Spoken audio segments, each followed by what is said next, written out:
Hello everyone, my name is Jennifer and welcome to Best Kept Plans. Today's video is going to be a budget with me for the paycheck that I am receiving on August 4th, 2022 using the printable version of the Budget by Paycheck workbook from the Budget Mom.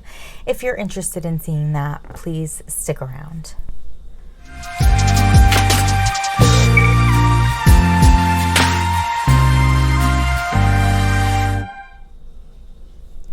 Okay, so it is a new month, so I wanted to start this budget with me in the monthly spread in the printable version of the Budget by Paycheck workbook from the Budget Mom. I use my monthly spread to basically indicate budget related things throughout the month. So I have a little key for myself on the side here, and it lists the paychecks that are being used to pay bills due in this month. So my rent, which was due on the 1st, I already paid with my last paycheck in July. For this paycheck on August 4th, right here, I'm only paying one bill. I'm only paying my Spotify. And that's because every other bill that I have due for the rest of the month is not due until the after my next payday on the 18th. So not really anything exciting with regards to my bills for this paycheck. I do have a bunch of stuff listed in yellow here, and all of that is savings challenge related things for myself. This one down here on the 31st isn't filled out with a value because I have to wait until the 31st to find out that value. I do have a couple sinking funds related things that are coming into play this month, and that's what's in orange. My sister's birthday is on the 4th, the day I get paid, so I know I'm gonna have to pull from my birthday's envelope for her gift. And then I do have my annual Hulu subscription, not prescription, due on the 19th, and I actually decided just before I kind of sat down to film this that I'm not going to renew Hulu. I haven't been watching it. I pretty much only watch The Handmaid's Tale on Hulu, and it's not worth paying $75 for the entire year if the only thing I watch on there is Hulu. Whenever the new season comes out, I will pay for it for that month or two, and then I will just cancel it again. And that to me just makes a lot more sense and would be more cost effective. If there were other things that came out on Hulu that I watch regularly, I certainly would pay the $75 because it is cheaper than just paying monthly. But I really don't watch anything else on Hulu. So if I flip the page over, we are in my paycheck budget tracker and my cash envelope breakdown, and I'm just realizing I didn't fill out my cash envelope breakdown. That's unfortunate. But let's focus on the paycheck budget tracker. I'm going to zoom on in so you all can see this clearly. I always start in the income section, and I budget or estimate my income for my full-time job to be $3,000 a paycheck. So I put $3,000 down here. I did put in here that I'm paying my Spotify. It's a little under $11. I'm also pulling out $52 from my paycheck for one of the 2022 savings challenges from the Budget Mom for the month of August. And that is what I included in my bills total. But as you can see, I have two expenses here, Kohl's and Discover.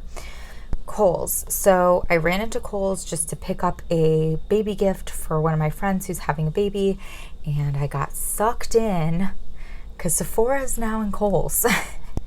And that was unfortunate for my paycheck, for my wallet. But honestly, I didn't splurge too bad. I don't wear makeup, so I didn't purchase any makeup. I actually got sucked in because I was looking for a new sunscreen. I kind of ran out of the sunscreen I was using, didn't really like it. So I ended up purchasing a Supergroup sunscreen, and then I use a face oil, a moisturizing face oil. I really love it. It's from Youth to the People, or Youth by the People, or something like that. And I was running really, really low on the one that I had. So I purchased those two items along with a baby gift. It came to $157.25.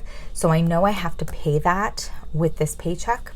And then my Discover, this $123.83, I cannot for the life of me remember what this is. I think it was that I bought some notebooks on Archer and Olive. Yes. I bought like 3 notebooks through Archer and Olive because they were having a 20% off sale. And then I went back and I ended up ordering acrylographs. And the reason I use my Discover card is because if I use PayPal, my Discover card through PayPal, when I made that purchase, I was going to get 5% cash back. So, and I can't remember if that's with that cash back or not. I have to double check that. Of course, when I get paid, I will, because I'll see it on my bill. But that's the reason I used my Discover card for that, was because I was going to get the 5% cash back. So I did not include these into my budgeted column. So we'll have to come back to see how I kind of work that out for myself. But the $11 for Spotify, $52 for my 2022 savings challenge, that equals $63. And if I subtract that from the $3,000 I budgeted my income to be, I am left with $2,937, which is what I brought down to the envelopes or variable expense section of the Paycheck Budget Tracker. This section has not changed since the beginning of 2022. I'm still budgeting $200 for groceries, $75 for eating out, $75 for gas, and $150 for miscellaneous. Now, my gas category, at one point a few months ago, I was thinking I was going to have to increase it even more because gas prices were absolutely wild, super expensive. Things have definitely come down a little bit. It's more than $4 a gallon where I am, but it's not close to 5, which is what had happened at one point. I also, in the month of June, late in the month of June, I purchased a new vehicle, and my new vehicle is a hybrid. I believe, and I can't remember right off the top of my head, but I think I spent I definitely spent less than $150 on gas in the month of July. I think it was like right around $100. I am filming this on August 3rd, the day before I get paid. That's a Wednesday. I filled up my car a week ago Monday, so a week and 2 days ago, and I still have more than half a tank. So that's really exciting. I think as I'm kind of having the hybrid and in the next couple of months, I'm going to get a really much better idea as to how much gas money I'm spending every month. But I definitely will not need to increase this 75. It'll be more so wondering if I want to keep it at 75 to be safe, or if I feel comfortable enough bringing it down again. So all of this added up together does equal $500, and if I subtract that from the $2,953 we were left with after paying my bills, we have $2,437, which is what I'm going to bring up to the sinking fund section of the Paycheck Budget Tracker. So I am currently only contributing to 2 sinking funds. The rest of my 2022 sinking funds have met their goal. Travel and car maintenance, I consider rolling sinking funds, meaning that I just contribute to them every single paycheck no matter what. I am going to cap my car maintenance sinking fund at $1,000 because of the fact that I have a new vehicle and I hopefully won't be spending a lot of money on it in the next few years.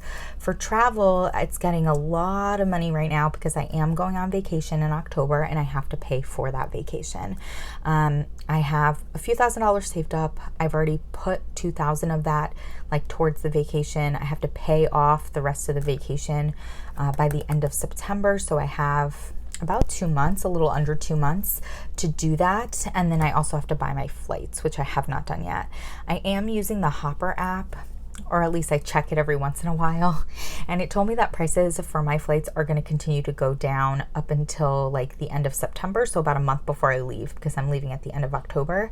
So I'm just going to keep checking where I want to buy my tickets through. I'm actually going to buy them through Chase Travel Rewards, because if I do that, I believe I get 5% cash back because I use my Chase credit card. So I've been checking it through there and just keeping an eye on what the prices are. Once I feel like it's low enough, I'll purchase them.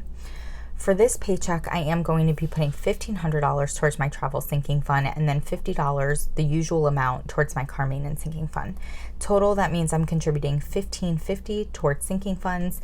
And if I subtract that from the $2,437 I was left with after paying my bills and contributing to my variable expenses, I have $887, which I am bringing down to the house section where I basically put everything else. Now, it would normally be $887, but remember, I have these 2 bills that I want to pay that I didn't have budgeted for. So I kind of did rough math, and basically I should be able to put about $600 into my house savings after I pay for Kohl's and Discover. So that's what my paycheck budget tracker looks like for this paycheck. Again, I kind of forgot to do the cash envelope breakdown. I swear I had. That's so weird. I really thought I had, but I really stick with the same kind of idea with regards to my cash envelope breakdown. I basically try to use the biggest bills possible. That just works best for me. So everything pretty much stays the same except for my miscellaneous category and my variable expense envelope. The reason why that one changes is because I pull from there to put towards my 2022 savings challenges. So sometimes I need certain denominations. And so that's the only area where you'll see kind of denomination changes from paycheck to paycheck. So you will see this breakdown when I do my cash envelope stuffing, which is going to come out on Saturday. But that is it for this budget with me. I hope you enjoyed this video. If you have any questions or comments, please do not hesitate to put them down below. And as always, everyone, please be safe. Bye-bye.